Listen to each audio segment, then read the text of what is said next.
It's almost time. It's almost time. 11:54 p.m. It's almost time. My mother told us what to do during the time it is here. Keep your heads down, cover your ears, and no matter what, no matter how curious you are, and no matter what it tells you, don't look at it. Now it's 11:55 p.m. It comes once every 33 years, every third day of the third month of every 33rd year, as the old folks say. They talk about how their parents told them the same thing ours are telling us now. Keep your head down, cover your ears, and all that. They say how they got really close to looking the first time. They said it whispers to you, telling you things nobody else could ever possibly know, saying that it won't tell anybody else if you just look at it in the eye and say you're sorry for whatever sins you've committed, that it tells you, it knows you've done. Of course, they were never stupid enough actually to fall for it, but they had a few friends who did. Some of the kids got into more trouble than, usual kids do. And they couldn't risk for their parents finding out about it, but when I asked what happened to their friends, they just kind of shiver and say, it'd be better off not knowing. 11:56 p.m. Now.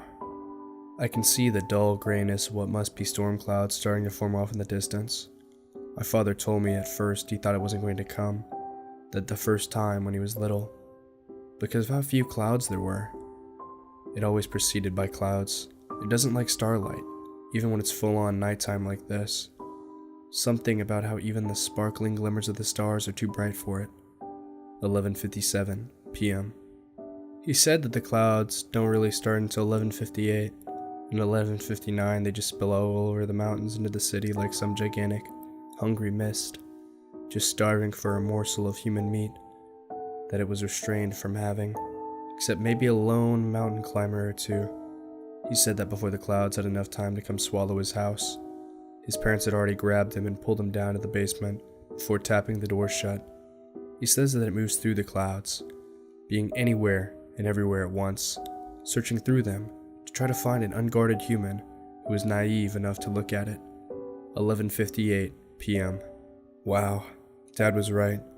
Looks like those clouds just exploded out of nothing. Anyway, before I have to go to the basement, I should tell you that I managed to convince my grandfather to tell me what happened when you look at it, in case you have to live in one of those cities that it visits every 33 years.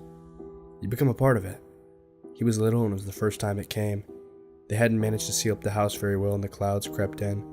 You stay looking transfixed at its hungry, evil eyes, whatever it has in place of them. Then you start to shake. You try to look away, but you can't. Granddad says that he heard his friend Noah squeaking out through his permanently awe-stuck mouth something that sounded like, "Help me." 11:59 p.m. Geez, it really does just tidal wave over the mountains. Oh, my parents are telling me it's time to come to the basement, so I better finish this off quickly. Granddad said that he risked his eyes opening a fraction of a millimeter to see what was happening to Noah. And while he couldn't see anything in front of Noah, it was pretty obvious that he sure did. Okay, I'm gonna have to run while saying this last part. The storm's almost to my house. He said that Noah started to shake even harder, so hard that he could hear his teeth rattle. Then Noah's clothes started to collapse, and he could clearly see scarlet stains appearing in places where his clothes were falling in the deepest. Then, Noah's face started to melt, but as it did, it also filled with that cloud. Blood and gray, cold wetness poured from every orifice in his skull, and his clothes continued to sink even further down.